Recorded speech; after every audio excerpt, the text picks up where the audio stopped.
How's everyone doing? Good. I hope you're all caffeinated and ready for some lively discussion about creative workflow. My name is Polka Dada. I am an independent producer and filmmaker based in New York. I'm also the co-founder of an organization called Kalakars, which means artists, and our mission is to help South Asian artists grow and nurture their talent for the American film and television industry. Honored to be here, thanks for having me, and we have a wonderful panel here that are ready to bare their souls and share all their secrets with you guys. So why don't we go down the line and introduce yourselves, what you do in your company? Sure. Hi, my name is Peter Cron. I work at Likely Story with Anthony Bregman. We're a small New York-based production company. It's just 7 of us here in New York. We do 2 to 4 films a year, roughly. And beyond that, you know, we're very genre agnostic. It's very filmmaker-driven films. We just had this movie, Private Life, that just came out, if you saw it on Netflix. Another film called Land of Steady Habits, directed by Nicole Holofcener, the Toronto. And before that, I was an executive at Skyward Productions, and before that, I was an executive at the Weinstein Company. Hi, everyone. My name is Freddie Hernandez. I'm the Director of Business Development for Light Iron New York. Prior to that, I was a DI producer for 8 years at Company 3 and Light Iron Los Angeles. Our company was started in 2009. We are a post-production company, and since then we have expanded to New York, obviously. We are also in Chicago, Albuquerque, and New Mexico. And we primarily work on independent cinema. You know, we do a lot of Netflix, a lot of Amazon. We've done a few things here with Peter. And yeah, it's a little bit about me. Hi, I'm Adam Brostoff. I'm the VP of Film and TV Operations for The Orchard. We're based here in New York with an office in LA and satellite offices around the globe. We're actually a subsidiary of Sony Music Entertainment, so we distribute both music content and film and television content. And we distribute roughly 500 films a year, which some folks are surprised to hear. But we're doing theatrical releases as well as aggregating that size of a catalog. So yeah, Did you say happy to be here. 500? I did say 500. Wow. That's it. So I will have a unique perspective on this panel. Yes. We do not do 500 films here. It's not a competition, guys.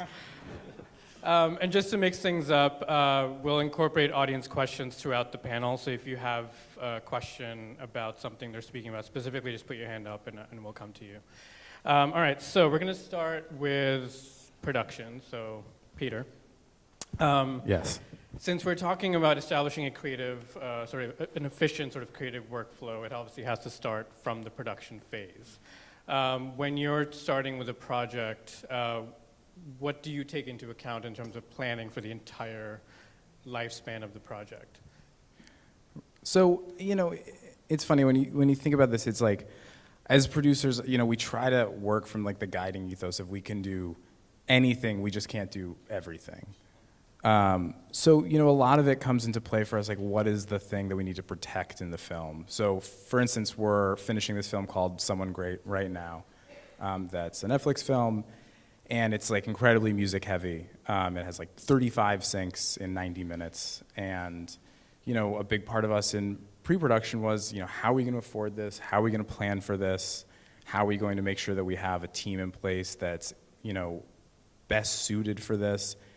And how are we going to, somewhat crassly, like how are we going to budgetarily protect ourselves to have enough money to pay for all of those things? And so a big part of that when we were deciding on what post-production house to use, what sound house to use, what visual effects house to use, came into play basically in ways that aren't inherently obvious, in saying like, you know, in sound it was a little bit more clear like who is best creatively to deal with this, but also with, you know, we were deciding between 2 different post-production houses, you know, can we afford this one or not based off of how much money we have for music. So, you know, it's my kind of roundabout way of saying it's kind of becomes a balancing act for what is the most important thing for this one particular film.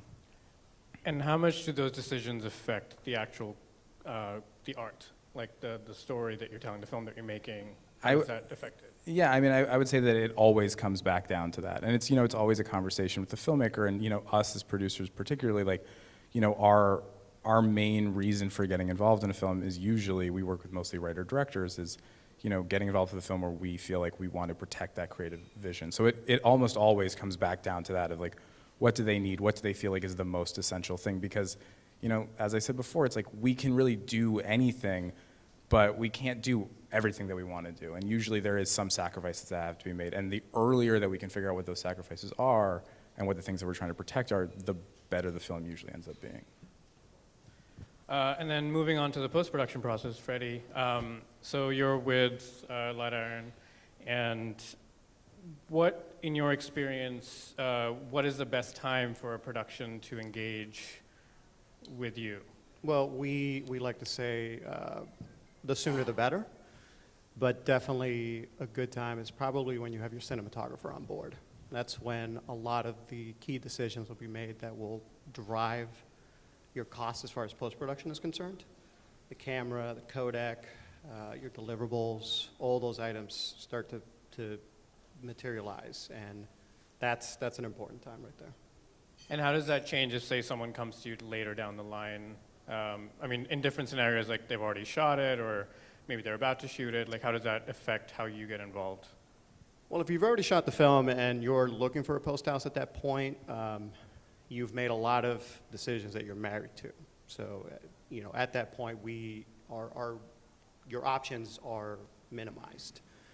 You know, if you went ahead and shot a film, but you only captured in 2K, and now you're hoping that, you know, a streamer will come along and pick it up, someone like an Amazon or a Netflix, they mandate 4K as a source. So you're already working from a deficit.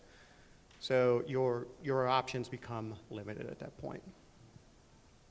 And then sort of bridging on to the distribution side, Adam, so when you, because Orchard sort of takes on a lot of the post-production in-house as well as the distribution side of things. How do you work with productions to make sure there's a sort of an efficient workflow to get it onto the platforms? I really appreciate Freddie's comment there about starting early. You know, early is on time, essentially, and kind of affording yourself enough time to make the right decisions can really benefit the overall strategy of the release. For us, it's in a more emphasis on worldwide releases now. So you want to think through how your film can be reinterpreted in different territories. That may require audio dubbing, subtitling.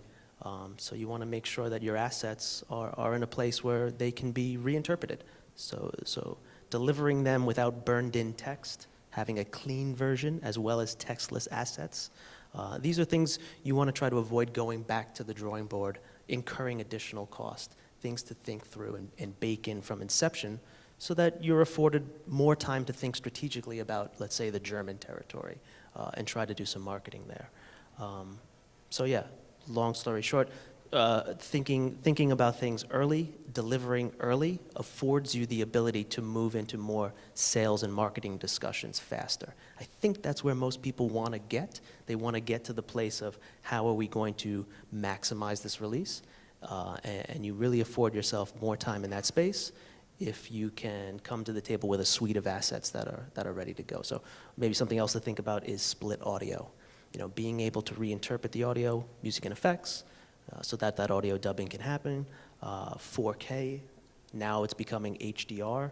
You know, so thinking through, is that something I'm going to go for? Is that something that would emphasize this release, this product?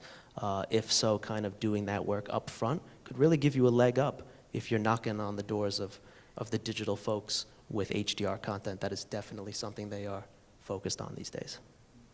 I guess this might be for all of you, just going off what you said about assets.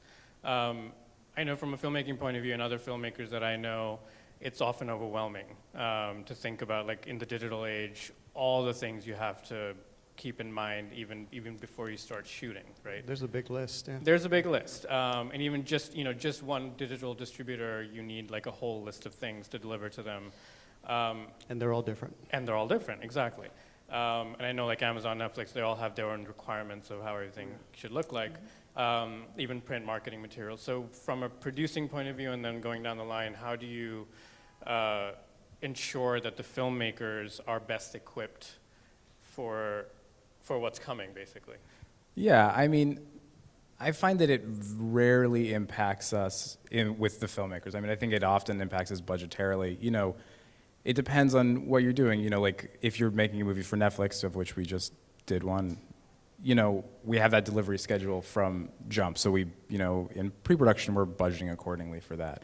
You know, going back a few years, we made a movie called Indignation, which we didn't have a domestic distributor on when we started shooting that film. So, you know, we try to budget with some pad in mind because we don't know what eventually that delivery schedule will look like and what assets exactly that we'll need. I mean, they're usually not so different that if you sell the movie to Netflix, all of a sudden you're, you know, at a deficit of $20,000 because you have so many more deliverables.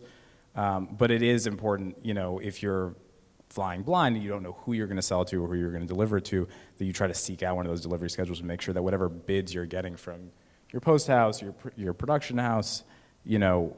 Our bids are the best. Freddie's bids are the best. You know, protects you for that. And you know, I mean, that's really what I think what it always is. It's about trying to be nimble, especially in independent filmmaking. You know, you don't need to be as nimble if you're making it with a studio because they're going to tell you what they need up front. Freddie, how do you deal with you know, overwhelmed, scared filmmakers coming to you saying, "Well, I have all this stuff," or "I don't have enough stuff. What do I do? Help me out." Excuse me. I think it's important, and we try to advocate this at Light Iron, that you understand what you're trying to deliver. If you're an independent filmmaker and this movie's being financed by, you know, mom, dad, your dentist, whatever, and your hope is to sell the film, and you're thinking the festival circuit is the best way to go, you don't need a bunch of deliverables. You essentially just need a DCP, which is becoming very, very affordable as the days go. But if you come equipped with a production, you know, they probably have a laundry list of things that they need you to satisfy. And it's mostly just the independent guys that sort of need to get a feel for the landscape. And we try to play a part in that. We try to give you an understanding of what the Sundance deliverables look like, because they tend to change from year to year, what, you know, the other festivals are requiring. We ask if, you know, if there's a certain festival that you're targeting, maybe we can help you minimize costs because we know that they are asking for 4 things, but they only need 2. Those are sort of the conversations that we try to have with independent filmmakers. And do you guys tailor those conversations based on if it's independent versus like big commercial, mainstream film? Yeah, I mean, the guys that have a studio behind them that are already showing up with a Netflix, an Amazon, a Film Nation already attached to the project, they know what things cost. There isn't much of a conversation to be had at that point. We're mostly just talking about the schedule. Yeah, you know, one thing, like from a less technical point of view that I've seen people get in trouble, you know, we've never done this because I mean, most of the time we have people partnering with us before we get to this point, but you know, I know producers where they've gone, for instance, like film festivals, where they've only licensed their music for film festival licenses, and like that, I know is a big pitfall where you'll see people go, they'll have all this great music that they can't afford, and then their movie sells, and the studio is like, we're not gonna pay for this. And then I've seen people where they basically end up having to take money out of the waterfall of the film, or a very uncomfortable situation where you have to then go back to your financiers and basically say, hey, you sold this film for a $3 million MG, the movie cost $2.5 million, but to license that Bruce Springsteen song, we need another $200,000. And then basically you're asking the financier not to get out or for their, you know, profit margin to come down to a non-existent place. So, you know, that is a pitfall that I've seen a lot of colleagues in, like, you know, the indie cinema New York scene fall into. Right. Or maybe you just shouldn't license really expensive songs in the first place. Or that, unless you can afford them. I had a filmmaker who tried to put a Beatles song in a very independent documentary, and we're like, take that out right now. No. No. Adam, anything about that? Yeah. At the Orchard, we do some of the post-production work internally. So we have direct relationships with the Apples, the Amazons, the Netflix. I very much think of us as kind of like Sherpas, trying to get everybody up to the summit. And if you showed up without a jacket, you'd be ill-advised going up that mountain. We would stop you from going up that mountain. So I think that's how we look at ourselves, is helping independent filmmakers navigate their way up there. There's some things that are obvious, like bring a coat, but there's other things that are not as obvious. And I think Peter brought up a really great point about the festival license on music licensing. That is a common thing that happens, and you can find yourself now with distribution, but in a compromised position with licenses that have expired technically, and that can compromise your release. And really what happens is this is all one big symphony of trying to hit that date. And you'd be surprised. There's a lot to get through post still. There's a lot of assets we're collecting. And I didn't mean to overwhelm folks with some of that stuff. I don't know if the room is as technical. Sometimes I do head in that place. But a lot of it is packing stuff in that pack so that broadcast licenses are on the table. International broadcast licenses are on the table. Netflix licenses are not as costly to get into because we've done 5 languages of subtitling. It's really just helping guide the filmmakers, not just for the immediate, hey, let's get on digital, but for the long term, because as most folks in this room probably know, film is in a unique place where you get to window and you get to pitch and license and move the film quite a few times through its life, and that's very distribution-centric, but I think that's something very unique about film, and coming from the Orchard, where we do music as well, the music folks don't get to do that. It's a one-time shot there. You release the music and you're done, and so windowing on film is something very unique, very strategic, and something I think should be baked into people's mindset when they're going through post and delivering and crafting. Have you had instances, I guess, Adam and Freddie, where say someone just had a festival license for a particular song and then realized they couldn't license it for distribution, then they come running back to post and say, let's switch it out and let's remix the film or that part? That is very expensive. Yeah. Yeah. More expensive than licensing the song itself? Yeah, in addition to audio, I mean, there are instances where, you'll put a book or a particular item in a scene and you don't have the license for it. All those things have to be accounted for. You'll get to a festival and they'll ask you for that. Or you'll get to the point where someone wants to purchase your film. They'll ask you for those things and you don't have it. Now you have to go back and basically reopen the project, remaster it, recolor it, re-render it back out. You might have to change your audio mix depending on how the creative edit changes. So it's very costly. In addition to audio, those are all little things that I don't think a lot of folks think of. But books, soda cans, someone else's product in your movie, all that stuff. Just turn the can around. It'll save you a lot of money. Yeah, exactly. Any questions so far in the audience? Yes. Yeah, about products in front of the lens. What about the Mac computer? Because in my movie, I had a Mac computer on screen. A lot of people get away with it. Could that be any problem, the Mac label? Obviously we're just a post house, so I can't totally advise on the legality of that, but if there's a way you can get creatively, maybe Peter has an answer. It's a complicated question, and the simple answer is that there is no very simple answer. Most of the time when you're shooting something as it's intended to be used, it's fine. So for instance, we'll shoot in like a bodega here in New York, and we will not turn around every single label in the store. Because if it's basically used as it's supposed to be in the world, and it's not heavily featured, usually it's fine. For instance, we have, but also like what it kind of dovetails, and the reason it's not simple is it's about appetite for risk. So I've worked with studios, for instance, where they make us clear Facebook, Instagram, Google. And I've worked with studios where they don't, and they don't care. And the reality is that those places, Apple included, are not going to sue you. Don't quote me on that. Don't come to me if they do. But they're not going to. I mean, because they just don't. Especially if it's someone using a laptop as it's intended to be used and not like chopping up lines of cocaine on it or something like that. But and that's really where it gets into that calculation of like, is there actually a risk here? Is there actually something where someone would want to sue you over? And you do want to get certain things cleared, and there's like a very intense calculus to that you want to involve your production legal on and your E&O carrier who covers you against stuff like that, because what you don't want to do is basically have someone say you shouldn't do this, do it anyway, and then if you get sued, you're not covered by your insurance. So that's my very complicated answer to your very simple question. I think for Apple, as far as I know, again, please speak to a lawyer, but I think Apple specifically lets people use their brand Yeah, and in things. Apple specifically, like they also are very, they'll often, give up their products for product placement. So for instance, we rarely clear Apple, but it's always cleared in our films because they almost always will give us their products for product placement. And when they give it to you for product placement, everything is already cleared. So the iOS is cleared, like the apps are cleared, and ends up forgetting the fact that it's nice to get all their stuff for free. It's also nice to then not have the headache of, being able to represent all of their various software. Any more questions right now?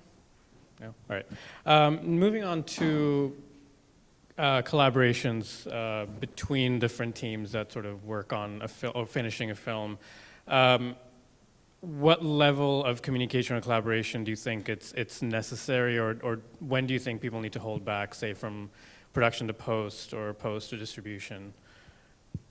I think, look, there's the obvious answer of, I think you should always over-communicate, and over-communicating is great. And I also think, one thing that people don't do, and you have to have a filmmaker that has the appetite for this, but involving the filmmaker more than you would initially suspect, I find to be great, because there's often times where, especially with something like visual effects or sound or whatever, where you're going down a path and the filmmaker can say, that's not important to me creatively, or no, how about we do it this way? And I find that a lot of the filmmakers we work with have very producerial minds that end up helping the film in the long run.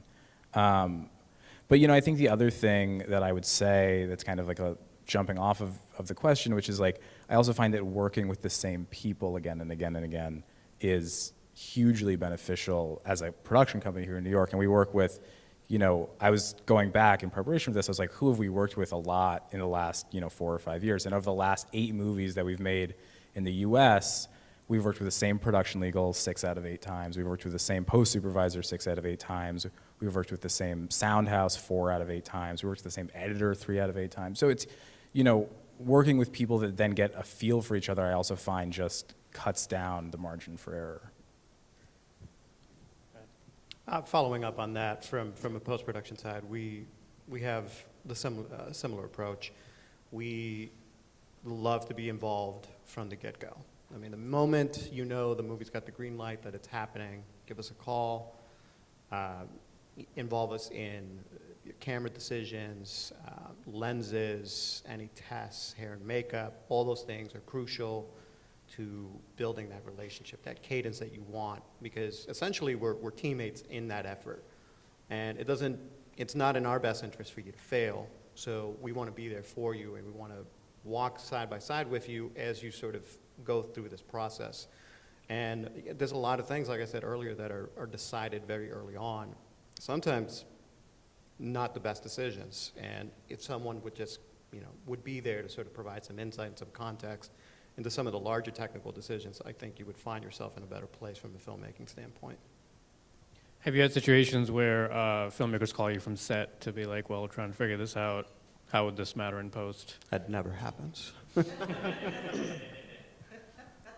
Yeah, that happens basically All the time. just about every single project. Yeah. And then I'm sure once films get to post for deliverables, the timelines, the deadlines are really tight, so that everyone's under pressure. So obviously at that stage, there's a lot more communication that needs to happen between the production team and post.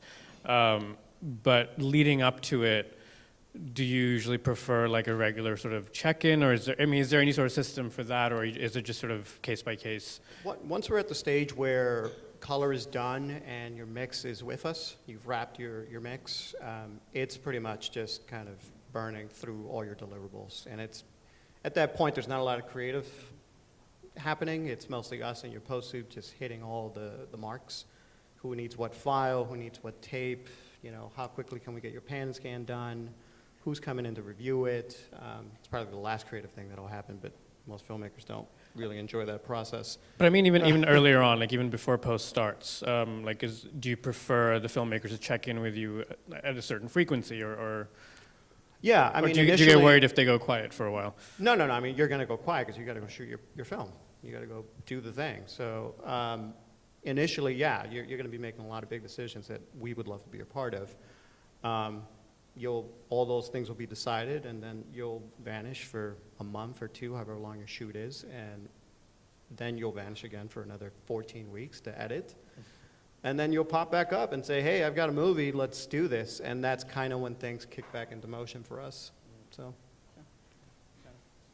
I think filmmaking is really a team sport. I really appreciate what Peter said about team building.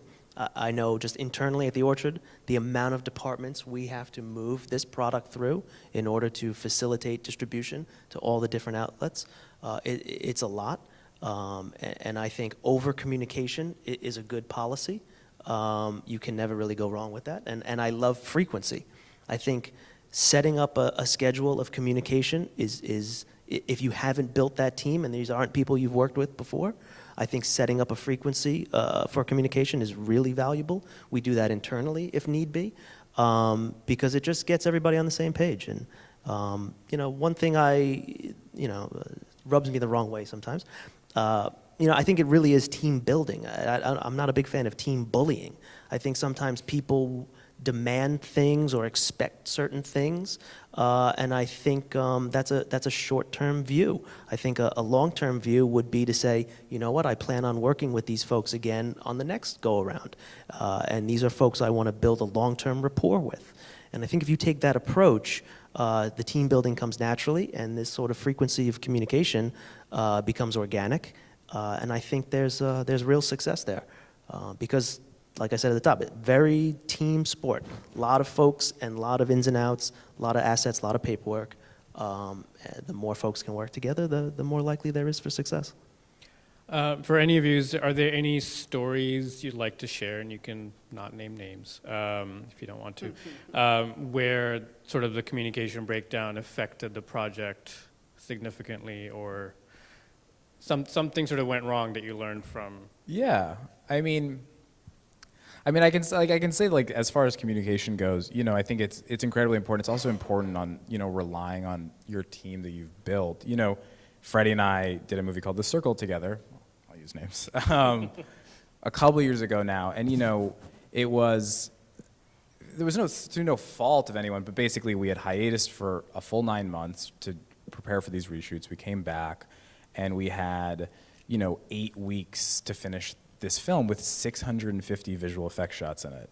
And I don't know if anyone's ever worked on a film with a lot of visual effects, but once you hit like the green light to go, there's a long process of working through them depending on how complicated they are and getting them approved. And we had this incredibly accelerated period of time where we had to basically start, finish, and conform, which when you have 650 visual effects shots is a process in and of itself, this massive amount of material. And if it wasn't for Freddie and the people at Light Iron and like the very complicated workflow that we created through like a variety of communication with our post supervisor, we wouldn't have been able to finish that film. And I guess really what I'm saying is like, you really have to rely on these people to get you out of the binds that the filmmaking process is going to put you in, just by volition of film being such a complicated beast. And was there any fault? Was there a huge mistake there that was preventable? I don't honestly think so. In looking back on it, it was actor schedules and the hiatus that we had just expanded, and there's carrying costs in the hiatus, and so you're watching your budget go down. And there's nothing you can do about it, and basically you have to have the people around you help dig you out of those situations. The one other thing I would say, the biggest mistake that I see that we sometimes make, and I see other producers making, is like, that phrase like "don't change horses midstream." I do not think that should apply to film. Like, I find that one of the biggest mistakes that I have seen is people feeling like they can't rectify something that is going wrong because they're scared, or they don't feel like they have time or money to do it, and then watching that problem just get worse and worse and metastasize. And then you end up fixing it anyway, whether you're opening the film back up because you didn't do the thing because it seemed like it was too expensive or whatever. Or, I remember on a film we did not too long ago, we had a composer that did not seem like it was working out. And we were like, no, we'll fix it, it'll be okay, we'll get there. And we shouldn't have done that. And we ended up licensing a lot of music that we frankly couldn't really afford, and we found a way to make it work, because you always do. But if we had, basically said earlier, no, we should change tact, it would have been better for the movie. Any other war stories, Freddie and Adam? The Circle one is a great one between Peter and I. Just the DCPs being made and sent to a festival, and the festival demanded it encrypted, but it wasn't encrypted. Just little technical snafus like that. No crazy. Nothing crazy. We're flawless as well, too. Nothing There ever hasn't been a goes wrong. single mistake in over 6 years. I couldn't. For even anyone think of years tweeting, in one. everyone's running. flawless. We're very much relationship conscious. We maintain relationships with the folks we send the content to, the Amazons, the Apples, the Netflixes, because it's those relationships when inevitably it will go south that you lean on those relationships, that actual FaceTime, that rapport, and you get to a real human place and say, look, we missed this, we're a little behind here, this happened, it redelivered, and that interaction makes all the difference, and folks understand because it's inevitable. Yeah, and I would also say, like, kind of coming back around to the communication thing, like, I often find that the people that help you in those situations are not the people that are in the department where the problem has arisen. So, like, what I mean by that is, like, I remember on The Circle, in fact, a totally different issue was we had done reshoots, and there was basically, like, we needed to do cosmetic work on one of the actors. And we did not have money for it. We were totally strapped. We had 650 visual effects shots. We didn't have money for another 20. And Freddie and our colorist, Ian, basically set aside some DI hours, and we did that in the DI. And it was only through communicating and kind of bringing everyone in our, like, broad film family on that film into the problem that we were able to find a solution that we could afford and that was possible on that film that would never have happened if we had only been talking to our visual effects supervisor about that. And That was yeah. a beautiful few weeks. We were basically trapped in a room. Yes, For- Freddie and I were in a room about the for size of this stage. 7, 8 weeks just powering through that movie. Yeah. It's a great bonding experience, right? Yeah. And here you guys are. Now let's talk a little bit about money. The fun topic. Any questions before we jump into that? Yes. I wanted to ask Adam, so you mentioned that Orchard does 500 releases. Yes. So can you explain what that is? Is that aggregating? What is that? Yeah, I guess you could call it aggregating. Yeah, we have what we would consider like a slate. These are the films we're putting into theaters. And then we also aggregate. It's, we're doing it at volume. For us, it's a lot about staying organized. We use a CRM tool, for those who are familiar, client relationship management, I believe. We've kind of bent this tool to our will, and we use it to track an internal workflow. And there's a lot of handshaking between numerous departments and steps. We meet regularly to forecast and track. Trying to think of what else I could share in regards to that. It is a significant number. We're very proud of it. We leverage our technology to make those deliveries. You can't do that kind of volume if you're not leaning on some sort of technology. So a lot of what we do is make sure that tech is up to date and that we're kind of automating our stuff the way Apple needs it today. And as folks may know, this kind of landscape shifts very often. About every 3 months, there's a bit of a shift. And so we stay up to date with that, and that's the only way we're able to hit that kind of number. Another question right here. Thank you. This is great. Thank you so much. Freddie, you mentioned that you wished filmmakers would speak to you once they're greenlit before they, as they are moving into pre-production. I would love to hear sort of both an example where that did not happen and the problems that can create, and also an example where that did happen and the problems that were averted. So when that does not happen, about a year ago, there was a project that I was working on. It was an independent film made by these lovely folks. And they were lucky enough to, I think they got like $500,000 to do the whole thing. So they were very excited.